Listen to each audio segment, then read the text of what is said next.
Hello दोस्तों, positive talk channel में आपका स्वागत है। आज की हमारी कहानी है एक डरावनी रात की कहानी, रियल हॉरर स्टोरी। दोस्तों, कहानी को अंत तक ज़रूर देखना और अगर पसंद आए तो चैनल को सब्सक्राइब ज़रूर कर लेना। यह कहानी है एक डरावनी रात की कहानी।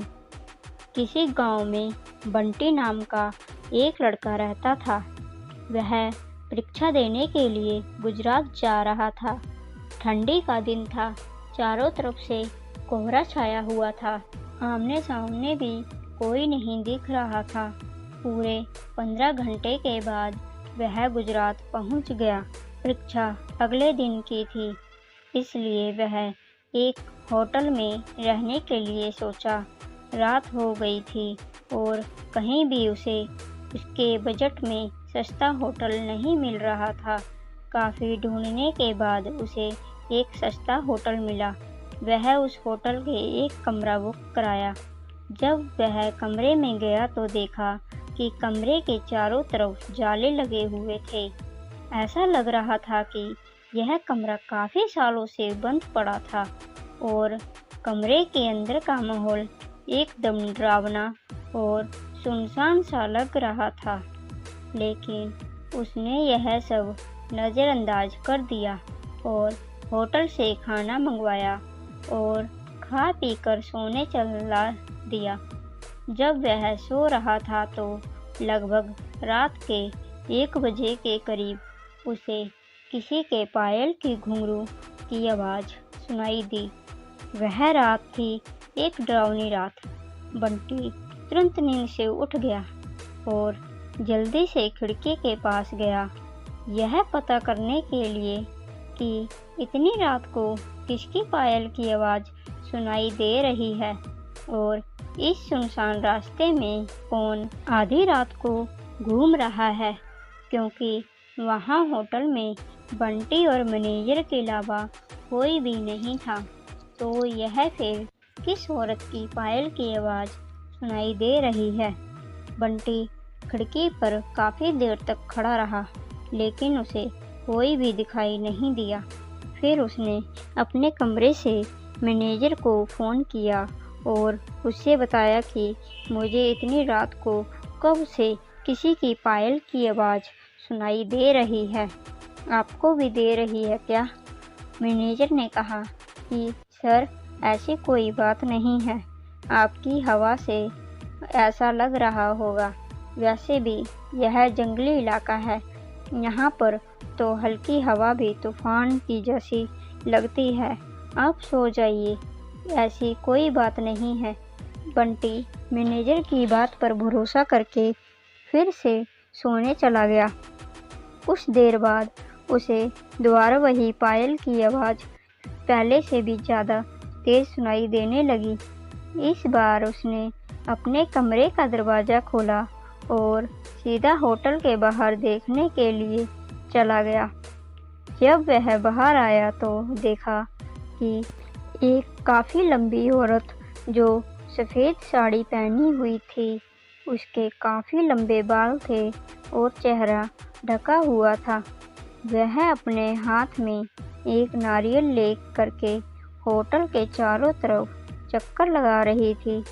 ऐसा लग रहा था कि मानो अपने पायल की आवाज़ से किसी को बुला रही हो।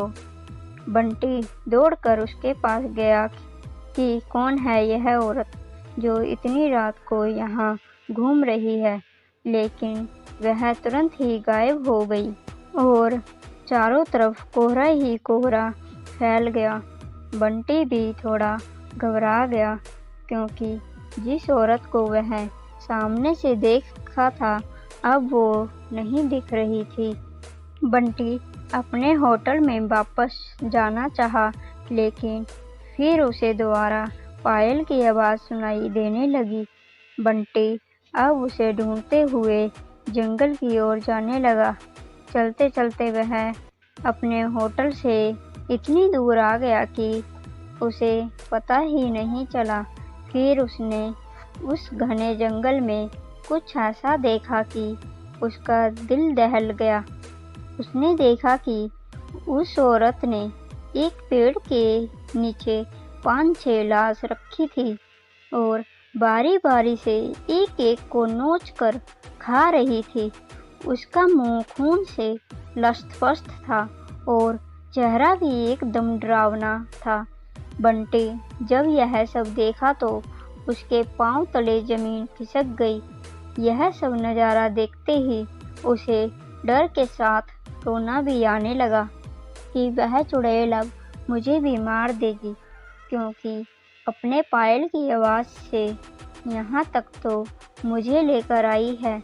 लेकिन उसने हिम्मत से काम लिया और हनुमान चालीसा पढ़ते पढ़ते धीरे से वहाँ से भाग गया ताकि उसे भूत ना देख ले। लेकिन भूत तो भूत होते हैं। बंटी जैसे ही वहाँ से भागने की कोशिश किया, वो चुड़ैल अचानक उसके सामने आ गई और उसे इशारों से अपने अड्डे पर ले जाने लगी। वहाँ पर उसने लाशें रखी थीं। बंटी हनुमान जी जाप करके इतनी तेजी से वहाँ से भागा कि मानो जैसे उसके अंदर किसी की शक्ति आ गई हो। भागते भागते सीधा वह अपने होटल वापस आ गया। वहाँ थोड़ी देर रुका तो उसे एक आदमी दिखाई दिया। उसे देखकर ऐसा लग रहा था कि यह अच्छा आदमी है। वह बंटी के पास आकर बोला, अरे भाई, क्या हुआ तुम्हें? इतने डरे हुए क्यों हो? बंटी ने सारा किस्सा उस आदमी को सुनाया तो उसने बताया कि भाई, तुम बहुत किस्मत वाले हो कि आज तुम बच गए। वह भूत किसी को भी नहीं छोड़ती और तुम इस होटल में क्या कर रहे हो? इसको तो बंद हुए काफ़ी साल हो गए हैं। बंटी जब उस आदमी का इतना बात सुना तो उसका डर के मारे पसीने निकलने लगे।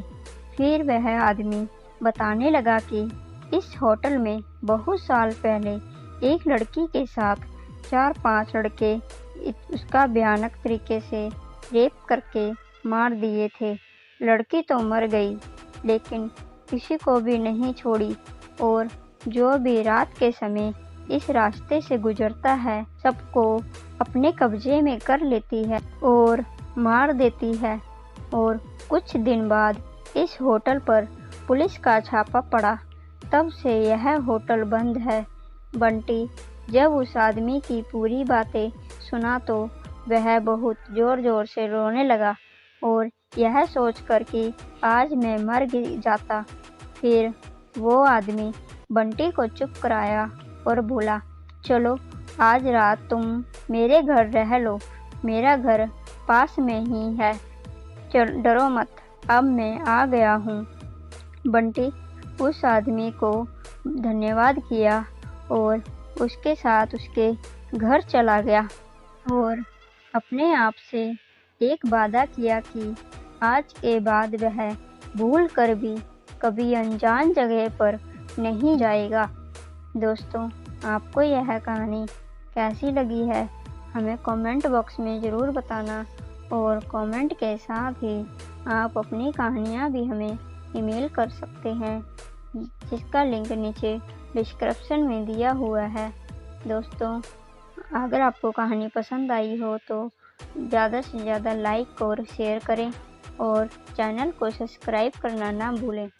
मिलते हैं दोस्तों एक नई कहानी के साथ। धन्यवाद।